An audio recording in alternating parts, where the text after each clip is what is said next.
9 सितंबर 1980 की भयानक रात। बहुत बड़ा कार्गो शिप समंदर की लहरों में तैर रही थी। टाइटैनिक से कई गुना बड़ा ये जहाज था। इस शिप को एक किला कहा जाए तो गलत नहीं होगा। लेकिन कुछ घंटे के बाद इस शिप का नामो निशान नहीं रहा। नहीं इस जहाज की ओर से कोई रेडियो सिग्नल आया और नहीं समंदर में तैरता हुआ मिला लाखों टन। यह शिप बिना किसी विश्राम के अचानक गायब हो गया। 20 सालों तक दुनिया को एक ही बात बताई जाती है, बस शिप डूब गया है। लेकिन क्रू में मौजूद एक शख्स के पिता ने सच्चाई का पता लगाना शुरू किया। तो जो कुछ समंदर के नीचे देखा, तो उसने सबकी आंखें खोल कर रख दी। नाजरीन, 9 सितंबर 1980 की सुनहरा शाम। पैसिफिक ओशन की गहरी लहरों को चीरता हुआ एक अपार बड़ा कार्गो शिप एमबी डर्विसर जापान की तरफ सुहाना सफर लेकर रवाना होता है। लेकिन उसी समय ईस्ट की तरफ से एक और शिप उसकी ओर बढ़ रहा था, यानी एक दूसरे के विपरीत चल रहा था। टाइफन आर्कटिक, एक तूफान जो हर घंटे के साथ और भी ज्यादा भयानक होता जा रहा था। एमबी डर्विशर लगभग 8 हफ्तों से निरंतर सफर कर रही थी। कनाडा की आयरन माइन से 1,50,000 टन लोहा लॉड होने के बाद अटलांटिक ओशन को पार किया, अफ्रीका के सदर्न किनारे से गुजरी और भारतीय ओशन की लहरों को चीरता हुआ अब अपना मंजिल के करीब थी। शिप पर 42 अनुभवी लोग थे, जिसमें इंजीनियर, हेल्पर और एक्सपर्ट शामिल था।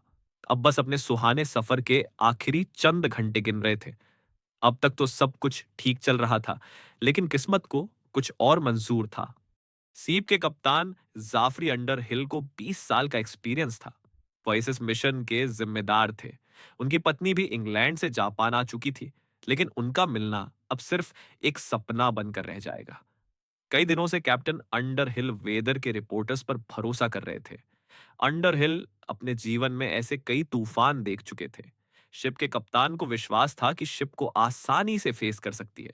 इस मुकाम पर हर बार काफी दूर था, लिहाजा तूफान से लड़ना ही अंतिम सॉल्यूशन था।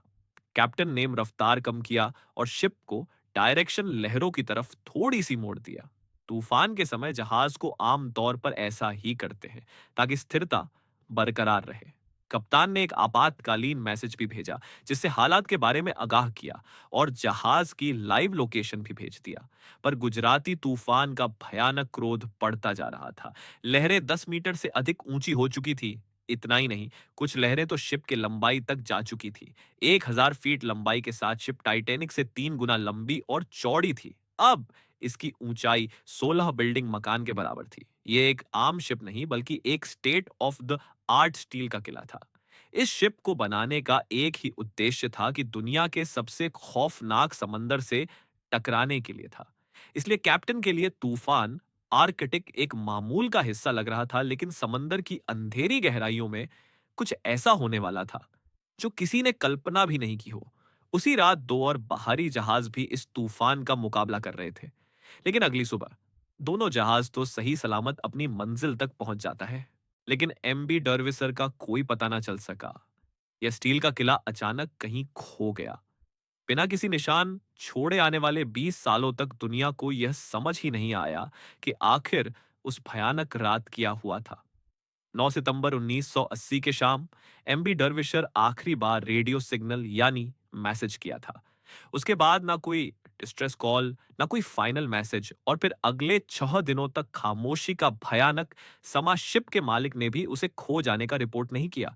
शायद उन्हें यकीन था कि रेडियो कांटेक्ट टूट गया है और डर्विशर फिर से समंदर के किनारे कहीं नजर आ जाएगी। लेकिन दिन गुजरते गए, पर शिप का कोई नजर नहीं आया।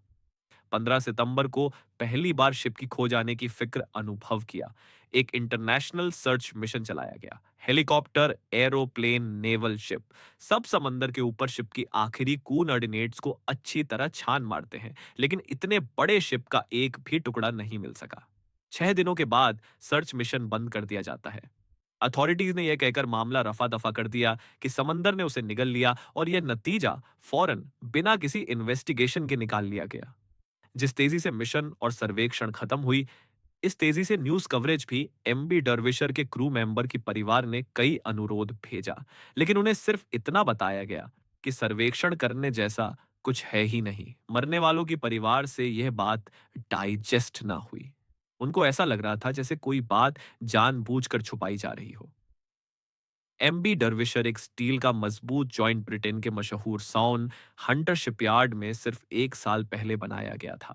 एक ऐसी शिप जो 1,50,000 टन से ज्यादा माल ले जा सकते थे और जो 20 साल पहले तक की शिप से 4 गुना ज्यादा वजन उठा सकते थे। लेकिन इस बार बातचीत सिर्फ साइज की ही नहीं थी, डिजाइन भी नया था। डरविशर एक ओबीओ करियर थी। ये उस जमाने की एक शिप थी जो एक साइड से तेल जबकि दूसरी साइड पर आयरन और भर के ले जा सकती थी। इसका सबसे बड़ा प्रॉफिट शिपिंग प्राइस को कम करना था और इसी वजह से ये कभी भी खाली लौट कर नहीं जाती थी। अगर तेल छोड़ा तो वापस आयरन और ले जाती थी, यानी सिर्फ हमेशा चलती रहेगी और कंपनी को प्रॉफिट देती रहेगी।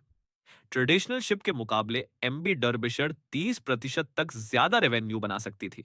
इसका शुमार ब्रिज क्लास की शिप्स में होता था और उस वक्त ऐसी सिर्फ छू ही सिर्फ पूरी दुनिया में मौजूद था। इसे ब्रिटेन के साउन हंटर नामी शिपयार्ड में बनाया गया था। उस वक्त इस कंपनी को काफी मुश्किलें का सामना करना पड़ रहा था क्योंकि उनका मुकाबला था जापान और साउथ कोरिया शिपयार्ड से, जो वही शिप ज्यादा सस्ती और बहुत जल्दी बना रहे थे। साउन हंटर जो कभी दुनिया के शिप्स बिल्डिंग इंडस्ट्रीज का बेताज बादशाह हुआ करता था, अब जापानी और साउथ कोरिया कंपनी की वजह से काफी नुकसान सहना पड़ रहा था। उन्होंने कॉस्ट कटिंग करना शुरू की। शायद यहीं पर छुपा था डर्बिशर के डूबने का राज। इस हादसे के बाद कई घरों में अंधेरा छा गया, लेकिन एक व्यक्ति ऐसा था जिनके लिए ये सिर्फ एक नुकसान नहीं, एक मिशन बन गया। हकीकत का पर्दाफाश कर दिया।